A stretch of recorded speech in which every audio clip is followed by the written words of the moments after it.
안녕하세요. 행정학과 신현기입니다. 미디어 정책 강의 시간이죠. 여러분 그동안 방학은 잘 보냈습니까? 그리고 개학을 맞았는데 개학 같지는 않죠. 안타깝게도 1학기에 의해서 2학기에도 당분간 온라인 강의를 할 수밖에 없게 됐습니다.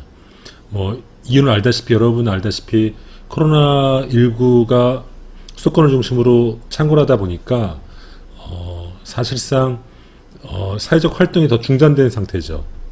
그래서 적어도 이번 일주일 동안은 거의 사실은 우리 사회가 올스톱되는 상황이지 않습니까? 그래서 불가피하게 저희 2학기 수업도 당분간 온라인으로 진행할 예정입니다. 학교 계획에 따르면은 5주차까지 즉 10월 4일까지 온라인으로 하고 그 이후에 상황을 봐서 오프라인으로 전환한다, 온오프라인 병행을 한다고 되어 있는데, 제 생각엔 중간고사까지는 온라인으로 할 가능성이 굉장히 높다고 봅니다. 그리고 저희도, 온라인으로 진행을 하되, 초창기로 온라인으로 진행을 하되, 상황을 봐서, 여기서 상황이라고 하는 거는 이제 코로나19의 진행 상황이죠. 그걸 보면서 오프라인으로 진행할지 여부, 이런 것들을 결정해야 될 것 같습니다. 우리가 공부를 하는 것도 중요한데 그렇다고 해서 목숨을 걸고까지 공부할 수는 없지 않겠습니까? 특히나 이번 시간에는 수업을 진행하면 좋은데 우리가 워낙 상황이 유동적이니까 또 여러분들이 수업이 어떻게 진행되면 좋을지 특히 미디어 정책이라는 것에 대해서 궁금증이 있으니까 이번 한 학기 동안 무엇을 가르치고 어떤 방식으로 수업을 진행하고 어떤 내용을 가르칠 건지 이런 것들에 대해서 간단하게 오리엔테이션을 하도록 하겠습니다. 그러면은 오리엔테이션을 시작하겠습니다. 이번 학기 미디어 정책을 어떻게 진행할지 강의 계획 진행 방식에 대해서 먼저 말씀드리겠습니다. 일단 우리는 코로나 시대의 대학 강의라는 걸 하고 있는 거죠. 우리가 12세기 그때 유럽에서 처음 대학이 생겼을 때 대학 강의의 기본은 바로 대면 강의였죠. 학생과 교사가 서로 만나서 서로 얘기를 나누고 토론하고 이런 것이 기본이었는데 코로나19가 그런 어떤 전통을 깨버리고 이른바 언택트라는 전혀 새로운 형식의 대학 강의를 만들어냈는데 저는 예상하건대 이 코로나 이후에 대학 강의도 굉장히 질적인 변화를 겪을 것 같다 이런 생각을 많이 합니다. 특히나 학생들의 입장에서 꼭 캠퍼스에 나와서 꼭 강의를 듣고 이런 식의 공간적이나 시간적으로 물리적 제약을 받는 식의 강의, 그야말로 이제 천년을 이어왔던 강의 방식이 약화되고 아무 때나 혹은 아무 장소나 연결해서 강의를 들을 수 있는 이런 강의가 저는 대학 강의가 굉장히 조금 익숙해지고 많아질 거라고 생각을 합니다. 그러면 저희 같은 교수자 입장에서는 거의 무한 경쟁을 하게 되는 거죠. 사실은 지금은 가두리 양식장처럼 여러분들을 강의실에 갖다 놓고 내 강의가 좋든 나쁘든 무조건 들어 이렇게 되는 건데 앞으로는 여러분들의 선택지가 전 세계 잘 나간다는 미국 대학이라든지 영국 대학 혹은 유럽의 대학들에서 또 여러분들이 마음 놓고 강의를 할 수 있으니까 저희도 그들과 경쟁하게 되는 거죠. 그러면 저희들의 수준도 드러나는 거고 그렇게 되는 거죠. 그래서 저는 도전이기도 하고 기회이기도 하고 위기이기도 하다 이런 생각을 합니다. 그래서 이른바 현재 코로나가 진행되고 있지만은 코로나19가 진정된 이후에 우리의 삶, 우리의 세계가 어떻게 변할지 이런 것들은 주요한 관심사라고 봅니다. 이 얘기는 차차 하기로 하고요. 어떻게 일단 강의가 진행되냐 말씀드리면 먼저 중간고사 이전, 중간고사가 8주차 수업이 10월 12일주에 시작하는데 그때까지는 온라인 강의를 합니다. 제 온라인 강의는 1학기 때와 마찬가지로 PPT, 기본적으로 제가 PPT를 만들 것이고 거기다 음성을 입힐 것이고 웬만하면 제가 얼굴 많이 등장하겠습니다. 제가 얼굴 등장하는 거 이런 식으로 이렇게 박스 픽처 형식으로 등장하는 것들이 좀 부담스러운데 좀 많이 하려고 합니다. 왜냐하면 이제 여러분들이 지루할까봐. 그래서 이런 식으로 강의를 제공하고 PPT도 물론 제공을 하죠. 그리고 코로나 이후인데 만약에 코로나가 잠잠해지면은 원래 계획대로 온오프라인 수업을 시작하고자 합니다. 이건 뭐냐면은 순번을 정해서 일부는, 즉 20명 이하는 강의실에 오고 나머지는 그것을 촬영한 영상을 보는 방식으로 수업을 하려고 합니다. 근데 만약에 운이 나빠서 코로나가 계속 창궐 하면은 이런 식의 방식의 수업을 계속할 수밖에 없는 거죠. 그리고 학생 발표도 좀 하려고 합니다. 왜냐면은 실제로 수업을 해보면은 제가 여러분들에게 들려주는 얘기보다 사실은 여러분들이 자발적으로 준비하는 과정에서 더 많이 배우고 깨친다고 보거든요. 근데 1학기 때는 그런 걸 전혀 하지 않았어요. 그런데 2학기 때는 해야 될 것 같아요. 해야지 저도 배우고 여러분들도 학업의 어떤 모티베이션이라든지 어떤 성취감이 있을 거라고 생각합니다. 그래서 우리 지금 과목이 어떻게 구성되어 있냐면은 2학년 12명, 3학년 39명, 4학년 11명 등 총 62명으로 구성되어 있습니다. 그래서 제가 뭘 요청드리냐면은 최대 7명, 7명 넘지 않는 수준에서 한 계조를 구성합니다. 그러니까 7명으로 만들라는 것이 아니라 7명을 넘지 말라는 거죠. 그러면 최소 모두 7명으로 만든다면은 9개조가 구성될 겁니다. 그래서 9월 말까지 조구성을 완료할 것을 요청드립니다. 그리고 각 조별로 다양한 방식으로 컨택을 하셔서 미디어 또는 미디어 현상과 관련된 주제로 발표를 하시면 됩니다. 발표를 어떻게 하냐면은 일단은 저처럼 여러분들도 PPT를 만들고 발표를 하면서 그것을 영상으로 찍어서 공유할 것을 부탁드립니다. 그래서 11월 말까지 제작과 공유를 완료해 주십시오. 만약에 코로나가 잠잠해져서 강의실 수업이 가능하다면은 목요일 1시간짜리 수업은 발표 시간으로 할애하려고 합니다. 그리고 역시 이때는 이제 발표조만 와서 발표를 하고 그것을 녹화해서 참가하지 못한 사람들이 공유하는 거죠. 근데 만약에 전혀 강의실에 올 수 없는 상황이라고 한다면은 각 조별로 발표 준비를 하고 영상을 떠서 공유하는 거죠. 이 사이버 캠퍼스 공유하면서 다 저도 평가를 하고 여러분들도 그 발표 내용을 공유해 보자는 거죠.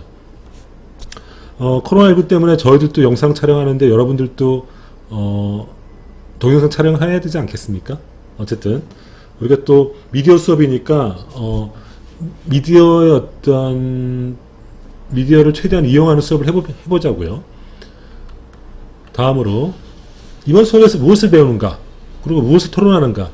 토론도 하면 좋은데 토론이 될지 안 될지 모르겠습니다. 수업 상황이 이래가지고 상황이 이래서 잘 모르겠는데 어쨌든 제가 무엇을 얘기할지는 말씀드릴 수 있습니다. 일단 생각해 보십시오. 여러분들도 마찬가지고 이 수업을 들었던 이유기도 할 텐데 미디어가 왜 중요합니까? 왜 미디어 현상에 관심을 갖고 있습니까? 왜 사회적으로 미디어는 중요합니까? 뭐 이런 대답이 있을 수 있죠. 진실의 추구다.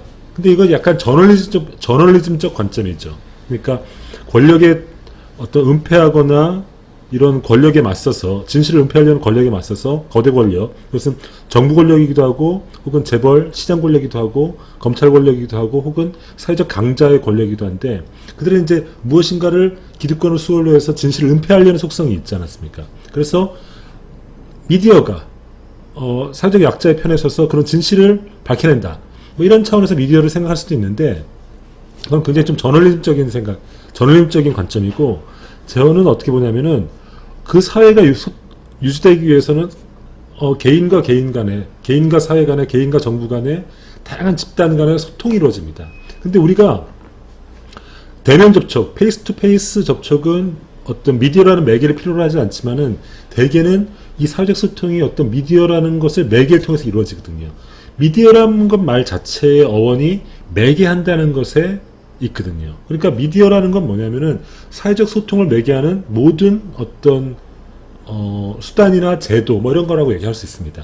그러면은 사회적 소통이 중요하다는 것은 그 소통을 매개하는 미디어가 중요하다는 것 아니겠습니까? 근데 아시다시피 우리 사회는 어느 순간부터 어떤 불통의 사회라는 지적이 있거든요. 그 다음에 작은 사안에 대해서 사회적 격렬하게 붙고 그리고 사회적 혼란이 빚어지는 상황을 많이 경험하셨을 겁니다. 이거는 소통의 위기인데 왜 소통의 위기에 직면했는가? 다양한 원인이 있지만은 그 중에 미디어의 위기도 한몫했다고 보거든요. 언론의 위기도. 그래서 이런 관점에서 우리 다양한 어떤 한국 사회의 어떤 미디어 혹은 미디어 시스템에 대해서 검토하고 한번 생각할 거리를 던져보고자 합니다. 그래서 수업 내용은 크게 한국의 미디어 시스템과 정책 PR에 대해서 강의를 합니다.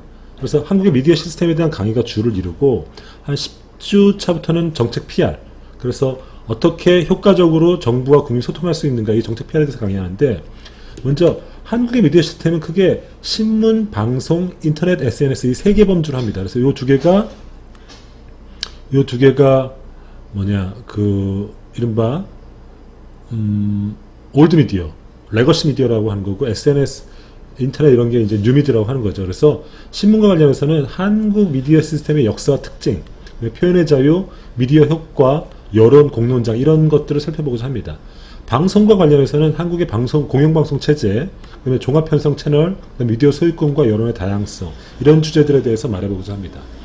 뉴미디어의 인터넷과 SNS과 관련해서는 포탈 뉴스, 가짜 뉴스, 인공지능과 빅데이터 뭐 이런 주제에 대해서 강의를 하고자 합니다. 그리고 이런 것들이 끝나면은 정책 PR과 관련해서 어떻게 우리가 효과적인 어떤 소통을 할 것인가, PR을 할 것인가, 이런 것과 관련해서 PR의 기본이 되는 어떤 설득 이론의 어떤 기초를 조금 강의한 다음에 전략적 정책 PR과 위기관리 커뮤니케이션, 특히나 뭐 최근 같은 경우에는 헬스 커뮤니케이션 이런 주제에 대해서 강의하고자 합니다. 어떻게 여러분들이 생각하시는 주제인가요? 혹은 흥미로운가요? 저는 지난 학기 때 이 강의를 처음 했었는데 굉장히 학생들의 반응이 좋았던 걸로 기억하고 있습니다. 특히 매 시간마다 제가 그 주의 신문들을, 그러니까 조선일보, 중앙일보와 그다음에 한겨레와 경향신문, 즉 보수신문과 진보신문들을 네 개 신문의 일면을 비교하면서 그 주의 어떤 사회적 이슈들을 서로 비교하면서, 그 다음에 각 언론사들이 어떻게 동일한 사안을 다르게 기사화하고 이슈화하고 혹은 프레이밍을 하는지, 그리고 여기에 숨은 의도가 뭔지, 이들은 왜 이렇게 다른지 이런 얘기를 하면서 얘기를 했던 기억이 나요. 그래서 이번 학기에도 좀 그렇게 하려고 합니다. 근데 온라인으로 하니까 그걸 어떻게 해야 할지, 어떻게 신문을 읽을지 이런 것들은 좀 고민해 보겠습니다. 그리고 제가 이 수업과 관련해서 조금 당부드리고 싶은 것은, 이 수업을 계기로 여러분들이 좀 신문 읽기를 조금 습관을 들였으면 좋겠어요. 미디어에 대한 관심을 갖게 아무래도 미디어에 대한 얘기를 많이 할 텐데 조금 신문 읽기를 좀 권유합니다. 신문 읽기는 여러 가지로 조금 장점이 많은데요. 일단 무엇보다도 나중에 그러니까 꼭 언론사를 준비하지 않더라도 입사 준비, 심지어 공무원 준비를 할 때도 굉장히 신문 읽기가 유용합니다. 이번에 공무원 5급 공채 시험을 보니까 굉장히 시사적인 문제가 많이 나왔더라고요. 근데 시사적인 문제가 나온 거는 신문을 읽은 사람만이 이 문제의 쟁점을 알고 또 이것을 풀 수 있는 어떤 이론을 알게 되는 거거든요. 그래서 이번 수업을 통해서 좀 신문에 대한 관심을 갖고 신문 읽기에 대한 습관을 가지길 바랍니다. 그리고 마지막으로 오리엔테이션 끝나기 전에 저와 함께 이 수업을 진행할 수업 조교를 조금 지원을 받겠습니다. I want you for Media Fallacy class입니다. 제가 이제 여러분과 떨어져 있으니까 제가 여러분들의 조건이 어떤지 평가가 어떤지 잘 모르잖아요. 그러니까 조교분들은 저랑 같이 수업도 같이 토론도 하고, 또 학생들의 의견도 저한테 전달해주고, 저 의견을 학생들한테 전달해주고, 뭐 이런 역할을 조금 해주시면 좋겠습니다. 그래서 수업 조교의 의지가 있으신 분들은 저희 이메일이라든지 혹은 뭐 사이버 캠퍼스의 쪽지란으로 하고 싶다 의지를 좀 밝혀줬으면 좋겠습니다. 그럼 이것으로써 이번 학기 미디어 수업을 어떻게 진행할지 전체적인 개요, 진행 방법과 내용에 대해서 말씀드렸고요. 다음 주부터는 본격적으로 수업을 시작하도록 하겠습니다. 다음 주의 주제는 한국의 언론들은 왜 이렇게 정부랑 사이가 나쁜가? 왜 한국의 언론들은 이렇게 정파화되어 있는가? 왜 한국의 언론들은 다 이렇게 이른바 기레기가 됐는가? 왜 국민들로부터 이렇게 미움을 받게 됐는가? 이런 어떤 현상에 대해서 역사적으로 좀 설명하는 시간을 갖도록 하겠습니다. 그럼 이것으로써 오리엔테이션을 마치겠습니다. 다음 주에 뵙겠습니다. 수고하십시오.